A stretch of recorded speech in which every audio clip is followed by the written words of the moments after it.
Hydrogen రైల్లో విద్యుత్ ఉత్పత్తి అవుతుందా? రైలు గాలిని పీల్చుకుని విద్యుత్తును తయారు చేస్తుందా? ఎలా? ఇదిగో ఇలా. భారతదేశ రైల్వే చరిత్రలో నూతన శకం ఆరంభమైంది. హైడ్రోజన్ రైలు అందుబాటులోకి వచ్చింది. ఈ రైలులోనే విద్యుత్ తయారవుతుంది. ఇది పర్యావరణ హితకరమైన రైలు. దీని గురించి తెలుసుకోవలసిన విషయాలు ఎన్నెన్నో ఉన్నాయి. రండి ఒక్కొక్క విషయం తెలుసుకుందాం. ప్రధానమంత్రి నరేంద్ర మోదీ 2026 జూలై 17న హర్యానాలోని జింద్ రైల్వే స్టేషన్లో హైడ్రోజన్ రైలును ప్రారంభించారు. ఈ హైడ్రోజన్ రైలు ఉత్తర రైల్వే పరిధిలోని జింద్ సోనీపత్ సెక్షన్లో ప్రయాణిస్తుంది. 10 బోగీలతో 89 కిలోమీటర్ల దూరం ప్రయాణ మార్గంలో 12 స్టేషన్లలో ఆగుతుంది. దీనిలో 2600 మంది ప్రయాణించవచ్చు. హైడ్రోజన్ రైలును తొలిసారి ప్రవేశపెట్టిన ఘనత జర్మనీకి దక్కింది. ఫ్రాన్స్, ఇటలీ, చైనా, జపాన్ వంటి దేశాలు ప్రయోగాత్మకంగా నడుపుతున్నాయి. మన దేశంలోని హైడ్రోజన్ రైలులో ఉన్న ప్రొపల్షన్ వ్యవస్థ సామర్థ్యం 3200 HP. కాబట్టి ప్రపంచవ్యాప్తంగా వినియోగంలో ఉన్న శక్తివంతమైన రైళ్లలో ఒకటిగా నిలిచింది. ఇది గంటకు 75 కిలోమీటర్ల వేగంతో ప్రయాణిస్తుంది. హైడ్రోజన్ రైళ్లు కొన్ని ప్రాంతాలకే పరిమితం.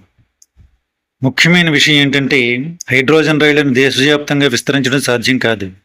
హైడ్రోజన్తో విద్యుత్ తయారీ చాలా ఖర్చుతో కూడుకున్నది.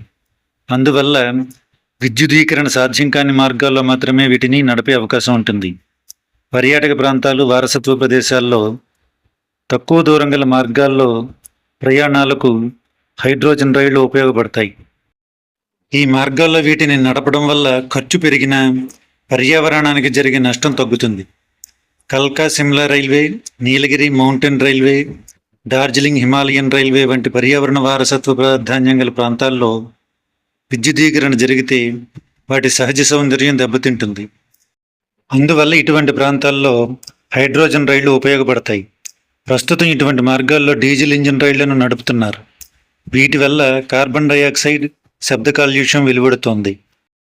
మన దేశంలో ప్రధాన బ్రాడ్గేజ్ మార్గాల్లో సుమారు 99% వరకు విద్యుదీకరణ పూర్తయింది.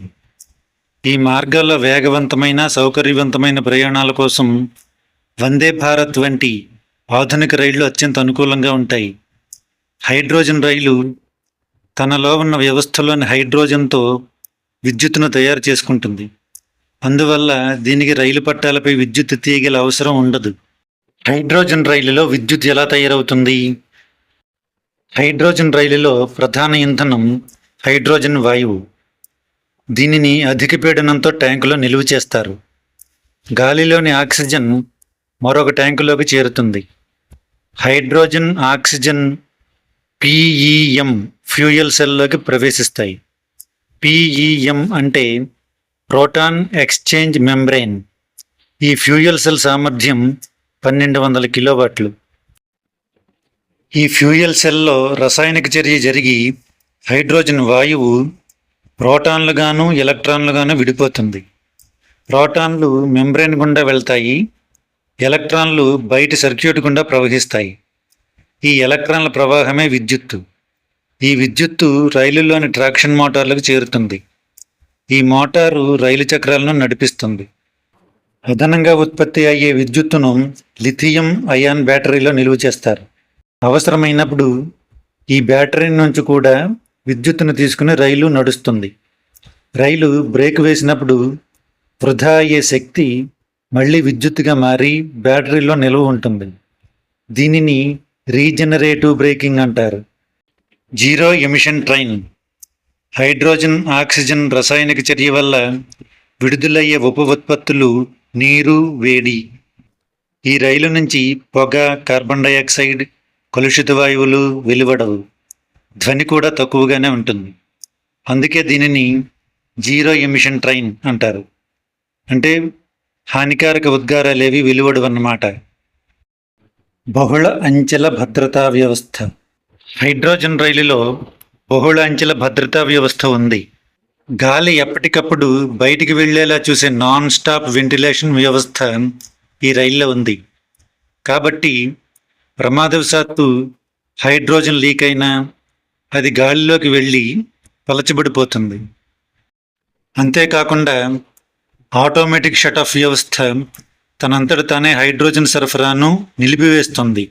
వేడి, పొగ, మంటలు, హైడ్రోజన్ లీకేజీల వంటి ప్రమాదాలను పసిగట్టే బహుళ అంచెల భద్రతా వ్యవస్థలు ఈ రైల్లో ఉన్నాయి. సమస్య తలెత్తిన కొన్ని క్షణాల్లోనే అప్రమత్తం చేస్తాయి. లోకో పైలట్ తన ఎదుట ఉండే స్క్రీన్ ద్వారా అన్ని అంశాలను ఎప్పటికప్పుడు తెలుసుకోగలుగుతారు. ఈ హైడ్రోజన్ రైలు డిజైన్, ఇంజనీరింగ్, ఇంటిగ్రేషన్ స్వదేశీ సాంకేతిక పరిజ్ఞానంతో జరగడం ప్రతి భారతీయుడికి గర్వకారణం. ఇటువంటి రవాణా సాధనాలు ఇంకా అభివృద్ధి చెందాలి.